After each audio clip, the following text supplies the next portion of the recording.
Voltando aqui com o secretário Dr. José Mauro de Saúde aqui do município, nós vamos falar agora sobre o assunto que é o assunto do mundo, coronavírus.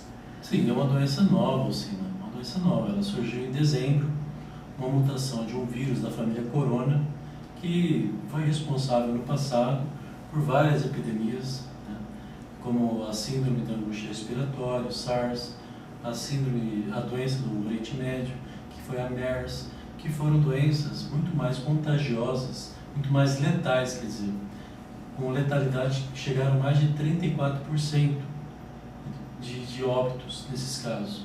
O corona foi uma mutação da mesma família, por isso que ele recebe esse nome de 2019, então Covid-19, Corona 19, coronavírus de 2019, que ele foi identificado nessa data, ele foi batizado como Covid-19. Então ele surgiu em dezembro, de lá para cá houve muita evolução, muita informação que nós estamos absorvendo a todo momento, né? E a doença ela tem hoje uma predominância de trato respiratório baixo, ou seja, ela é uma gripe que acomete diretamente o trato respiratório baixo, ou seja, ela vai causar mais pneumonias. Então, o que geralmente acomete os pacientes idosos que levam a óbito? Pneumonia. O paciente ele cai, fica sem mobilidade e acaba fazendo pneumonia. Então essa é uma doença respiratória que leva a um quadro maior de pneumonia. Então isso faz com que esse vírus ele tenha uma letalidade maior em pacientes idosos. É uma doença de pessoas idosas, que está matando pessoas idosas. O primeiro ponto é esse. Uma letalidade muito alta, em torno aí de 3%, né? Nos idosos. Se a gente pegar alguns países, por exemplo a Itália, essa situação já é um pouco diferente.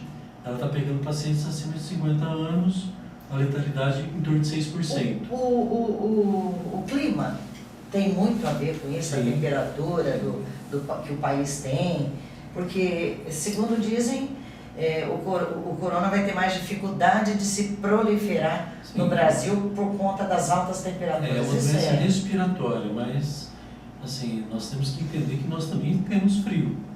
Então, e nós já temos o H1N1, que é predominante nessa época, e essa doença vai ser mais uma das doenças, provavelmente daqui a um ano, nós não estaremos falando mais de novo corona, nós estaremos falando de velho corona, por exemplo, e que provavelmente vai existir vacinas também que poderão ser mais uma doença do calendário vacinal de qualquer um de nós.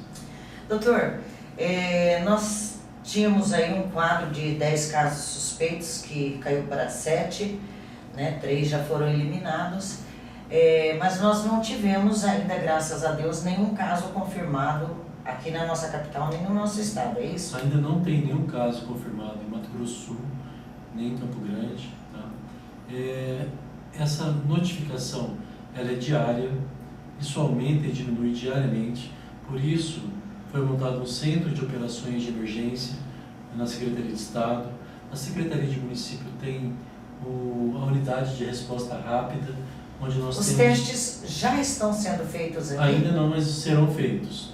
A equipe técnica do Estado está hoje no Rio de Janeiro fazendo a capacitação dos técnicos que irão realizar esse exame aqui no laboratório do Estado. Quando que o senhor acredita que vai estar já sendo feito Eu aqui? acredito que nas próximas semanas. E aí estaria atendendo o interior todo e a capital? Todo o estado de Mato Grosso do Sul.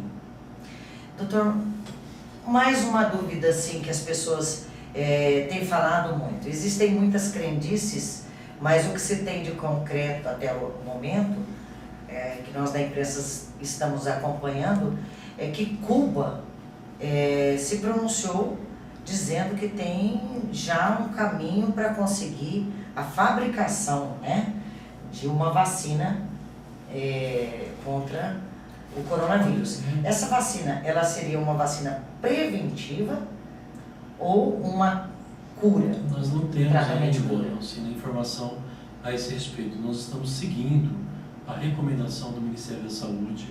Tá? Tudo isso, a gente tem que seguir algumas normas. Por exemplo, alguns estados, como por exemplo o Distrito Federal, ele não está seguindo as normas do Ministério da Saúde. Lá, o governador já decretou uma série de medidas que ainda não há esse direcionamento do Ministério da Saúde em relação a outros estados.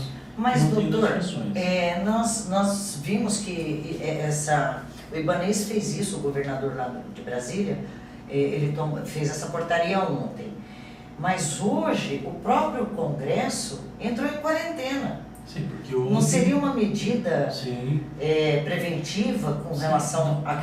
Mesmo que o ministro não tenha determinado ainda, mas não seria uma coisa correta de estar sendo feita, porque a gente vê assim, lá dentro do Congresso, nós já temos alguns casos confirmados ali, né?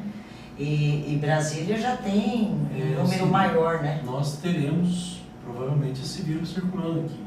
Ele é uma doença respiratória, tá?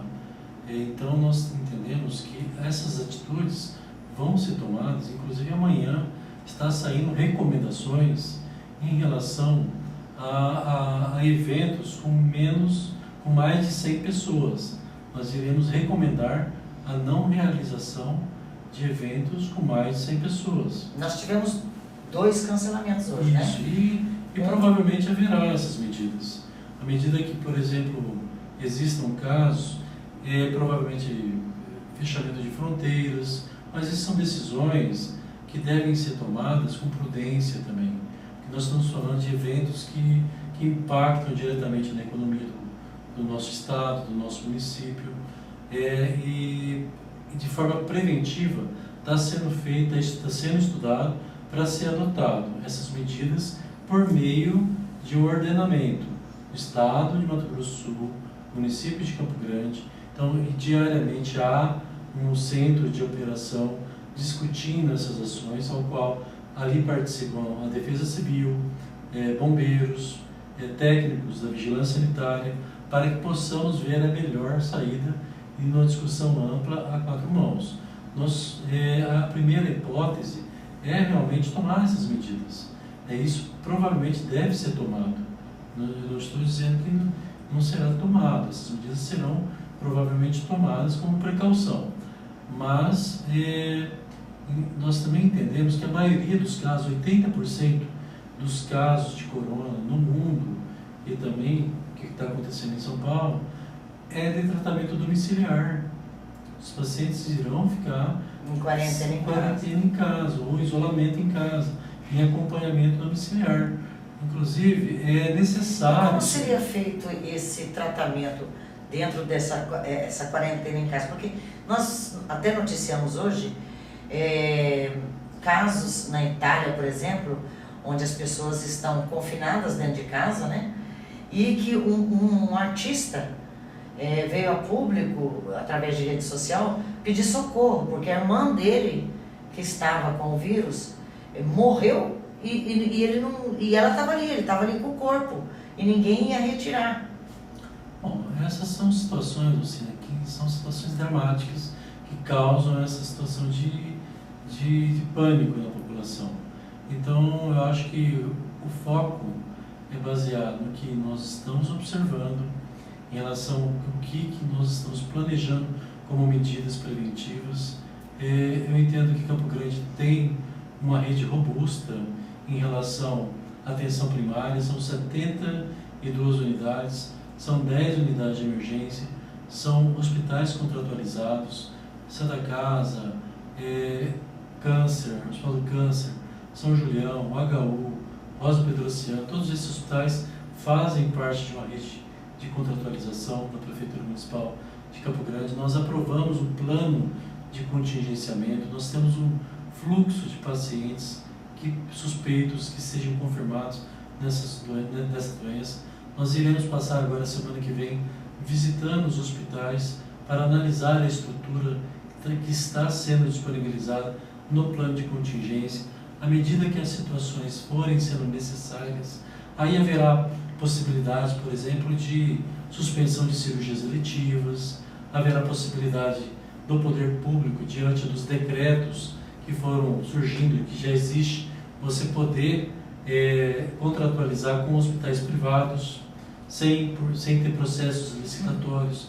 Então isso é uma discussão ampla ainda. É como com o foi Ministério decretado Público, a da dengue, né? Sim, com o Ministério Público, com a Câmara de Vereadores, com o Conselho Municipal de Saúde. Não é uma situação que nós temos que entrar nessa situação de pânico e não tomar as providências e comunicar, assim como nós estamos fazendo aqui, de forma tranquila e objetiva. Tá? Então, Campo Grande tem uma rede robusta, mas, repito, a doença é uma doença nova e todos os países estão encontrando uma solução diferente. Alguns estão fechando suas fronteiras. A própria China, onde tudo começou.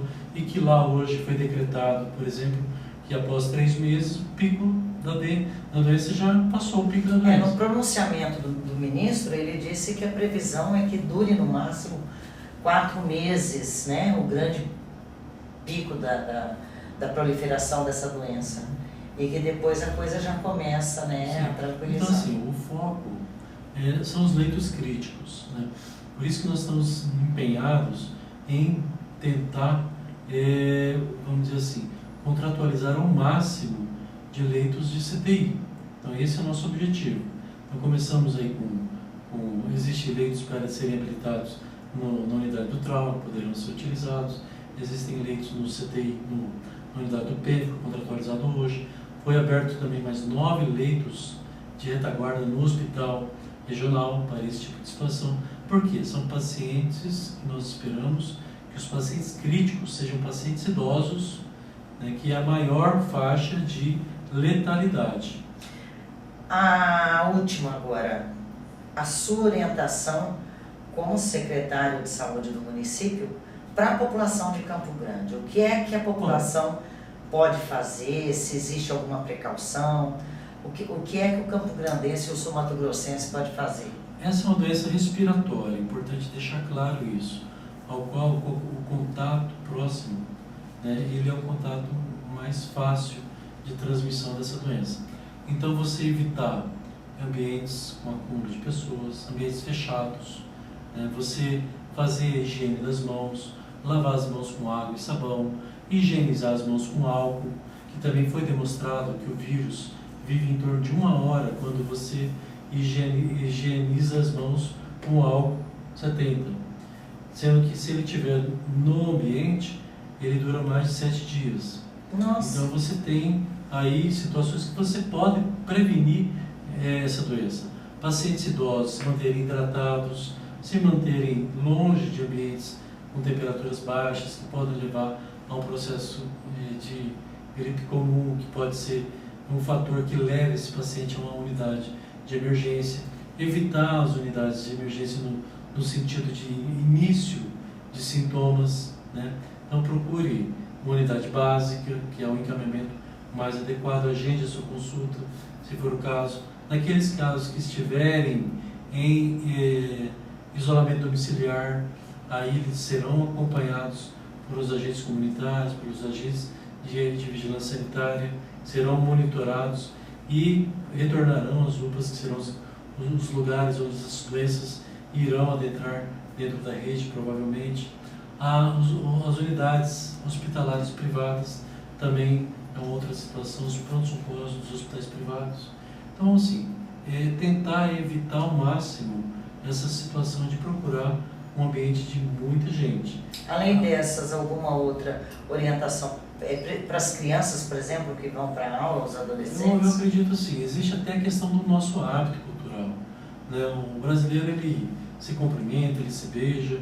O ministro mandou cortar os 3 Tudo isso, beijinhos. então, é uma recomendação que a gente deve evitar o contato. Por exemplo, aqui nós temos a questão do tereré, do chimarrão, do narguile. Então tudo isso deve ser evitado. E provavelmente amanhã deve sair mais recomendações e diariamente irá sair mais recomendações a respeito das nossas orientações. Doutor Zé Mauro, eu quero mais uma vez lhe agradecer. Muito obrigado pela riqueza de informações aos seguidores do site Conteúdo de Eu agradeço. Não há assim uma situação onde a gente tenha que existir essa questão de pânico. tá? Eu acho que a comunicação ela é muito rápida e passada de uma forma agressiva a uma interpretação agressiva. Então, a gente está se preparando para a melhor forma possível de enfrentar esse problema. Eu acho que é na dificuldade que a gente cresce. Esse é um problema que está unindo muito a gestão pública, tanto municipal, quanto estadual, quanto federal. Então, isso é muito importante. O trabalho do nosso ministro Mandetta tem sido excepcional, chamando rapidamente essa discussão. Tudo isso que nós estamos aqui hoje... Ele tem ficado muito presente.